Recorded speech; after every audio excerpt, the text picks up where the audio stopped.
What's some scary truth that humanity has to accept? Story 1. You really aren't as in control of your body as you'd like to think. A single disease, accident, etc. could render you a prisoner inside your own body. My dad was diagnosed with rapid onset dementia/Alzheimer's and begged me to take him out into the woods on the family property and just shoot him. He was literally terrified of becoming just another one of the 100 people in his nursing home that laid in a bed in a vegetable state for a decade. Thankfully, when Dad fully lost it, he went quickly, a blessing I will always be thankful for. Story 2. Microplastics are crossing the blood-brain barrier. We are about to see a rise in plastic-related brain diseases. Climate change, inflation, war. It's going to be plastic that ends humanity. Story 3. Twitter isn't reality, and a large percentage of its regular users are the most toxic and entitled people imaginable. This is something politicians in Hollywood desperately needs to understand. I've started to question how much of the toxicity and vitriol that has become the norm as of late across the board with social media sites is due to the rise in net literate children who maybe have the mastery of the keyboard but don't quite understand the nuance of a friendly discourse, and the lack of nuance has spread out and infected others, leading to an internet that is both full of new ideas and sounds like an elementary school lunchroom. Story 4. Nuclear weapons will be used again. There's just not a chance in hell that technology could be developed and not used when nations are backed into a corner. And it could happen in our lifetime. Russia just announced that it is redeploying medium-range nuclear missiles in the European part of Russia in violation of a Cold War treaty between Russia and the USA that banned nuclear weapon deployments in Europe. It's tough to say whether Russia or China is scarier. Russia is a dying animal, and it changes the math on what crazy shit they may try. But when they finally turn off fossil fuels, Russia is history, and they aren't doing anything to prepare for that. Story 5. That democracy could be much better. That we aren't many years and steps away from tyrant and kings, both in regards to the future and the past. We have far to go and much to do in order to improve. There will likely be battles to fight to convince our current nobility. Story 6. That we will die out and never reach distant Earth-like planets given our limitations as a species. 1. Human lifespan. 2. The vast distances and resources required to travel such distances. 3. We can't exceed the speed of light. 4. Human beings are selfish, destructive, and can't be relied upon to stick to a long-distance space mission that may take 100 lifetimes or more to get there, or will ruin our planet before we will be scientifically able to leave. 5. We can't even agree on science nor trust each other to not waste vast amounts of resources, military spending, on fighting/defending ourselves from each other. Story 7. You know the scene in Holy Grail where people want to burn a woman and the whole newt exchange? That wasn't satire, and that level of idiocy hasn't gone away. In fact, a large percent of the world takes pride in being that stupid, and has a powerful influence in politics. Story 8. There is no Earth 2. Plans to colonize and or terraform other planets sounds cool and might be feasible in the far future, but right now we need to focus on cleaning up the mess we made here on our home planet. That's a far better use of the billions of dollars hoarded by our holy job creators. Story 9. Water will be gone faster than you think. Your children and grandchildren will definitely experience not just droughts, but actual water scarcity. No more faucets, showers, etc. It will be commercialized, and we have already fallen for it. Many cities throughout the world have already reached their day zero. Their water sources are gone. Story 10. That we as a species don't matter at all. We don't have the power we think we have to make any change that will impact Earth. Yes, we might make it that it's impossible for the US to live here, but after that point, things will just keep going as usual. Life on Earth has survived countless extinction events of biblical proportions. We humans will not be here to see, but life will go on. Also, we are for sure not the center of the universe. Are bacteria living in a grain of sand floating in virtually endless space. The entire human history would be a dot in the largest book ever. Story 11. That we are not the pinnacle of evolution we think we are. We are just another organism living on the surface of a rock floating through time and space. The forces that control the balance of nature apply equally to us as to every other life form. Story 12. No matter how hard you try to rationalize, research, or reason, terrible, awful things happen, and there's literally nothing to be done about it. It's not destiny. You're not being taught a lesson through suffering. It's merely an accident of birth. One person was born in a Palestinian slum and another in luxury. 1 minute you're sipping tea on your porch, the next an F5 tornado has leveled your city. Story 13. The worst fates and casualties to ever happen to humans were caused by other humans. Humanity is so well off. We can kill or screw over other humans without a care. Everything that's known to kill humans, humanity has some part in it. Edit. Oh, for God's sakes, guys. Fine. Natural disasters and plagues are exceptions, as they have absolutely nothing to do with humans' activity. Story 14. The great algorithmic switch of 2016 ignited the beginning of an ideological divide that will probably continue to some level of societal collapse. Firstly, what is the great algorithmic switch? Read here. Remember when we all got those TNA updates in 2016 from Google along with virtually every other social media page? This was the year that news went from a generic field of important things to a feed customized by algorithm to give you what you are most likely to like or engage with. Why is this bad, you ask? If you feel as though society has become more ideologically polarized in recent years, what you're likely remembering is everything since this event. This was the true beginning of the echo chamber effect, where, combined with the communal power of the internet, we are being algorithmically organized into neat boxes that literally trap us in a bubble of confirmation bias. We're fed what we want to hear, and then we gravitate towards communities who are similarly ultra removed from their other narratives. Now, it's not just that if you grow up conservative, you'll get conservative news. It's that you'll likely get conservative news that makes you angry about liberals, and vice versa, because that creates more interaction than a standard news story. We're constantly now being fed reactionary content. Worse still, companies are incentivized to make us hate each other, because this literally causes us to spend longer on their websites interacting with content that emotionally hijacks us. As such, we're losing the ability to manage our interactions, to step back far enough to see things beyond the dualities of left and right. As a result, the middle ground upon which we can reason and communicate effectively, where we can come to agreements and calmly debate both sides of an argument, where we can sit with people and we disagree with and get to know them, where we can learn and create understanding, where we can make compromises, is being eroded for profit. Without it, we lose the space that unifies our otherwise tribal mentalities and we regress back into warring states. And that is exactly what is happening before our eyes. Story 15. We have poisoned our home for profit. That's the long and short of it. We will see the slow decay of humanity over time. The people in power won't stop focusing on keeping their money in power. They will keep you distracted with media and the inescapable rat race, all to keep you focused on anything except changing the status quo. We're slaves to a system that we cannot escape without working as a united species, but we're too divided by the system on purpose to ever unite. They have won by manufacturing hatred and fear of everything, because greed will end us. Also, to add insult to injury, there's virtually no proof or reason to believe in an afterlife. It's a myth made up to imagine a better place than any shitty human society. We imagine a heaven, but we never realized this world could have been our heaven had we not ruined it. Then we'll go extinct. End. Story 16. Prions exist.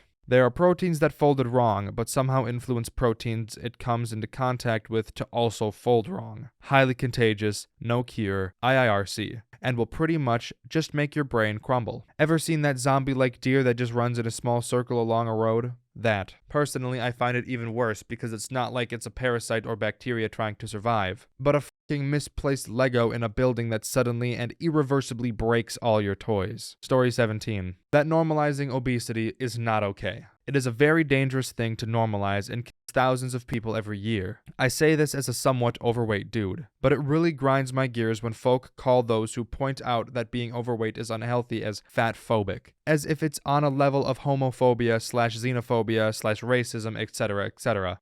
Those guys, right? The doctor's trying to say that losing weight will lead to a healthier and longer life for you. Championing morbidly obese people and putting them on the covers of magazines should really not be happening. Much like they shouldn't be putting on size 0 supermodels, but society only really works in extremes apparently. Story 18. Economic inequality will increase until the upper class is threatened with violence. The rich have pulled up the ladder. Peaceful protest and legislative action have become increasingly ineffective, and the rich are always able to escape the justice system with a slap on the wrist or relatively small fines. Story 19. The reason the US has started taking UFOs, now called unidentified aerial phenomenon, seriously is because technology is now good enough that they can't really hide the proof of them existing as easily as they have since Roswell. I sound like a nut job. Story 20. You're being held hostage by an international group of elites who take the vast majority of value and productivity of the masses of humanity, who work every day to provide and distribute to society. These masses of humanity built everything. They built the ship, plane, skyscraper, every mile of road, every phone, the clothing on your back, the food you ate today. They are entitled to only some of its use, and even less of their productivity. The rest goes to oligarchs, who now want to limit your consumption while they consume more than ever. Story 21. That we're f***ed unless we overthrow the bourgeoisie. It's too late for legislating. They've spent too long stacking the deck while we were busy going through economic crisis after crisis, trying to keep our homes and jobs. We're screwed unless we recognize that our problems are class-related and not race or gender or religious. Story 22. Entropy? The fact that the universe will die. Every photon will lose its charge. For a massive as black holes are, they lose radiation constantly, and entropy will get us too if we're not quick to develop a way to farm the space and other planets. Story 23. Hard Truth 1. Capitalism, as it is, doesn't work. It's exponential wealth concentration that won't be fixed without a direct, significant intervention. It is good in general otherwise. Hard Truth 2. Robots are coming. The disruption will be faster and more severe than anything we've experienced before. Finding a new job isn't going to be easy when many labor jobs, many service jobs, and many professional jobs are replaced overnight. Anyone in CS that thinks they're safe is lying to themselves. People in entertainment and art are probably the safest. Hard Truth 3. Democracy doesn't work. Voters are people. People are stupid. People are short-sighted. Politicians are also people. They have motives that aren't in the best interests of society. There are too many dumb people to have their vote as equally as someone who is informed and not an idiot. This isn't going to work for too much longer, another 100 years at most. I don't think global warming is a hard truth that we don't know. It's known. Story 24. Some people just can't be saved. Psychopaths will always be psychopaths. The only way to keep society safe is to lock them behind bars and throw away the key. Story 25. We are not getting off this planet. Think about it. Humanity is one big, greedy, superstitious, addled, ADHD, combative group of murderous twits who cannot pause pretty grievances and bigotry long enough to muster the cooperation it will take to get ourselves to the stars. Story 26. There's nothing fundamentally irreplaceable about human labor. Technology will continue to improve and more jobs will become robot jobs instead of human jobs, and no job is safe. This may be a positive thing in the long run, but here and now it's sure not going to be fun. Realizing you're unemployed because a scientist just figured out how to automate the last thing you're good at. Story 27. People will first and foremost work for themselves. If that means cutting down entire forests to be able to keep their family fed and warm, they will do it. Global warming and such is no threat to them, and they have bigger problems, like starving or freezing to death. We, in the Western world, can take a high road now morally speaking when it comes to human rights, female right and equality, because we are able to. If we would be in the Middle Ages, those people would have been sacked, tried, and to keep the system running because we hardly could stay alive and feed most of the time. The perfect system would be a theoretical idea of social capitalism. In capitalism, the poor get exploited by the rich because nothing is preventing that. In communism, everyone is equally poor and nobody gets any benefit of being more productive than the next person.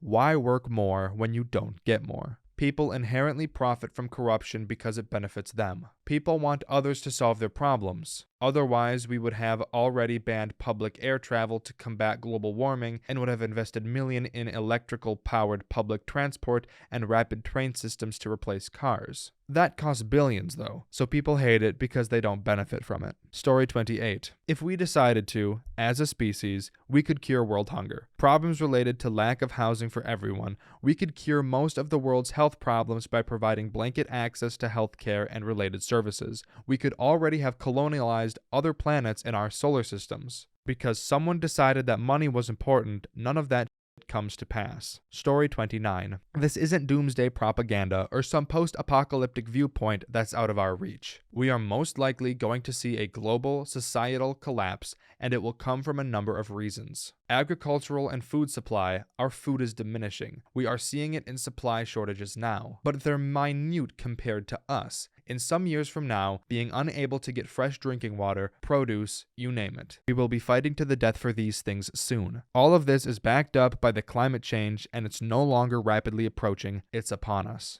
War, be it civil, worldwide, or nuclear, we are headed in this direction, and it's only strengthened by our divided political climate and will undoubtedly get worse. You think the insurrection of the Capitol was bad? Wait until the 2024 election. The economy, materialism, capitalism, and the Great Resignation, these things are all indicative that we are heading towards, at the very least, a societal collapse in the USA. Look at any empire in the past, and many have fallen during this exact moment of their lifespans. The age of wealth and overindulgence. It's destroyed us before, it will happen again. And I haven't even talked about the pandemic and the future pandemics that we're inevitably going to live through, or not. I also haven't really gone too much in length about whether the effects of climate change, the temperature, pollution, or really anything else along those lines that are on course to kill us. Story 30. Our country, USA, is the most war-mongering civilization in recorded history. We are ruthless and we are at war whenever it pleases the powers of the government. Our government lies to us to provoke these wars with the trillions of dollars spent. We lose, Afghanistan and Vietnam being the most recent. Tragically, thousands of soldiers, just kids, are dead. Others wounded physically and mentally for performing what they were told and they thought it was the right thing to do. The budget for military this year approaches $1 trillion, yet we can't provide health care for our fellow citizens. Our sophisticated weaponry cannot be matched by any country in the world. Our electronic surveillance, our drones piloted by officers in easy chairs, just a few minutes drive from their home and their family, they without end, civilians week after week around the world in war after war. As Americans, it should shame us, yet we go on as nothing is wrong. We cheer our football teams to victory, ignoring the slaughter of millions of our brothers and sisters around the world. I weep for what my country has become. Story 31. Progress is what will divide us to extinction. We've accepted technological progress as some fundamental law that must be followed, with no care given to the consequences. Anyone who questions the path we're on is called a Luddite, etc. Macroscopic life is heading down a cliff, and we're okay with it. Story 32. My daughter, 30, is an analyst at the UN, Geneva, and home for Christmas. She says the job's really getting to her. Inequality, poverty, food scarcity, climate, water, fascism, violence. She's like, all these reports come across my desk and I have to edit them all. The world is really on fire. She says sometimes she's partying/cooking/hanging out with friends and it hits her. Like, how can I be having a good time? She's crazy about her little niece and nephew, but as of now, she thinks she won't have kids. She feels like a tipping point is coming. Story 33. Humans are just one of many species that make up the biosphere, and we depend on Earth for our very sustenance. If we keep the dominant ideology which sees culture as something entirely separate from nature, we will prevent humans and non-human communities from being able to coexist, leading us to extinction. Story 34. That every single human being has the potential to be a criminal if given the circumstances. You can lose your job, get cheated on, bullied, falsely accused, lose your family, get ostracized from society, get your kids taken away, etc. And you have a perfect recipe for a desperate person that society loves to judge and hate. Story 35. While we're on the topic of scary ocean facts, we're having mass coral bleaching events particularly every year now. Why is that concerning? Because 1/4 of all marine life in the ocean is supported by coral reefs. If the reefs die, a cornerstone of the entire ocean collapses. An estimated 1 billion people rely on coral reefs for food. Story 36. Human fertility is down 50% in the last 50 years due to plastics in the air, earth, food, and water. It's essentially unavoidable. But you can manage the effects of this by simply having a better lifestyle. Not smoking, drinking, not being obese, working out, and so on. But still, pollution and reliance on plastics will continue to screw us.